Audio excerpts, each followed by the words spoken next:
All right, ladies and gentlemen, boys and girls, children of all ages, fellow Pandemonium travelers, this is Seattle Pandemonium Shutdown day 405 by my count, I guess. So what's going on? What's going down? Well, on the fly, just had to fix my flat tire on the battle wagon here. You come out and your tire's flat and you're like, oh, damn it, you know, like, ugh. So you get, you know, maybe you're lucky, you're privileged enough to have an air compressor. So you get that air compressor out and, you know, I wasn't even going to make it down the street to the gas station. I had to use my own thing. Anyways, personal trauma solved, I guess. I guess you'll find out as you drive with me.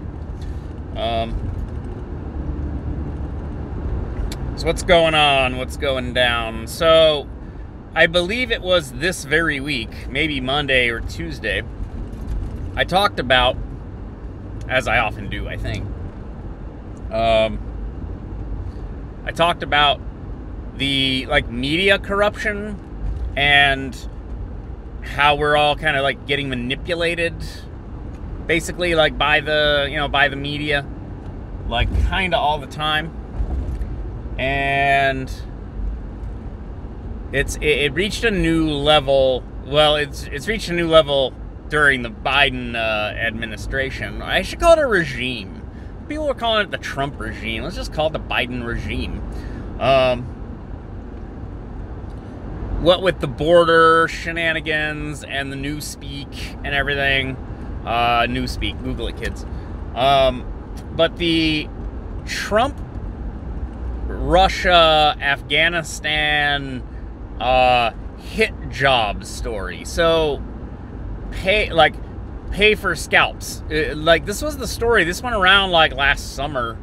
I think it was last summer, and was like very much rejected by a lot of people as not a legitimate story. But it was the story was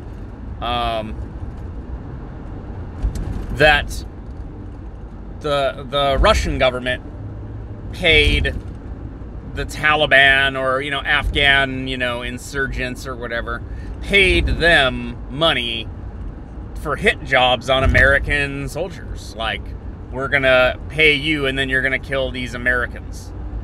And this was circulated as a story where the sources were, you know, some officials at the time, or according to a, you know, an anonymous source kind of a thing. Like, at the time, even, you know, even people like me, you know, cynics like myself, were like, yeah, this sounds like BS. And it's because apparently it was. Now, like, the story coming out now is that even, like, I don't know, what is it, the DOJ or the DOD, Department of Defense, Google it, kids, it's not, that's not true. Like, it's just not true. There's no evidence that happened. It's not reality. It is a news story, and the news story is that that someone said that a thing happened that didn't, well, let's be fair, may or may not have occurred. The issue is, like, the DOD is saying, no, that didn't actually, like, there was no threat to our soldiers from that. And you go, okay. So the reality is that we have a media apparatus that New York Times reported on this. Washington Post. This isn't like some guy's blog.com. This isn't just Kyle ranting into a camera. This is supposedly the papers of note, papers of record, the Washington Post, New York Times, etc. It's supposed to be these guys, right? So the reality is that the news media promote narratives that serve a certain agenda, and I don't want to call it left or right. I mean, I'm gonna, in some sense, I'm gonna call it pro-war. They become breathlessly hysterical when anyone suggests anything like withdrawing from foreign, theaters of war where we have our soldiers and materials in harm's way. Everything suddenly becomes wildly like, oh, it's women's rights are at risk if we pull out of Afghanistan. If we can't enforce women's rights there when we're there, then how are we protecting anything? Like, just because...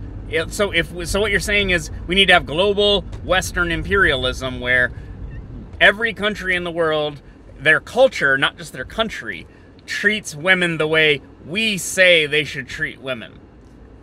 Even though we endlessly hear about how women are mistreated here in the West. So, I don't know. Pick one. But the media do this. They jump on board with this, like, these hysterical, emotional-driven narratives about how, here's who's being oppressed, and here's why we can't stop having a war. We can't just come home. The Russians, of all people, the Russians are putting out hits on our soldiers. Are they? Is that really the most effective way to fight a war? Meanwhile, Russia was infiltrating and invading Crimea, that's Ukraine, under the Obama administration, and the Obama administration sent them blankets. Trump armed them with anti-tank missiles. And now they're allegedly ramping up again. They're building up forces on the border of Ukraine, trying to take Ukraine back. Ukraine should be in NATO, not Turkey. That's an opinion, but fact check me if you want to. It's just so asinine to like watch it and have to like kind of act like this is normal. Like this is the hyper normalization thing. It's like clearly corrupt, clearly the media is sort of like wagging the dog, and we are all the beneficiaries of both the blowback from the rest of the world, as well as footing the bill for all of this nonsense. And the media are running interception for a kind of political, financial, economic establishment that has arranged itself to basically profit basically all the time from whatever happens, but also like, controlling our, military-industrial complex, I guess. I mean, in not as many words. But the media part is just, it's just astonishing that they,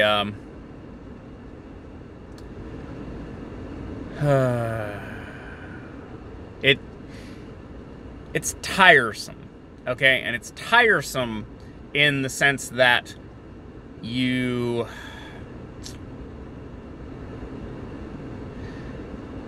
have to sort this stuff out.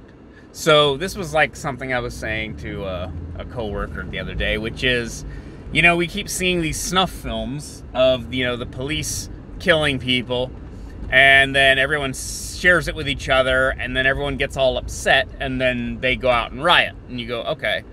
The thing is that we have in some capacity a responsibility as citizens to watch these snuff films of what is alleged to be, police malfeasance, right? And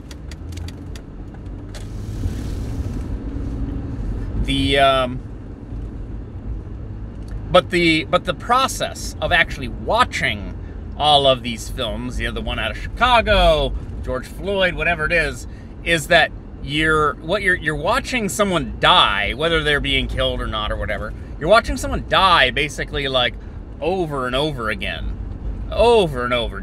And then being sort of like, I hate to use the language of my oppressors, but re-traumatized every time that somebody plays it, because you feel a sense of like mixture of like fear, anger, and disgust at what you're seeing. So it's really triggering like on a variety of different levels of a variety of different emotions, assuming that you're not a sociopath.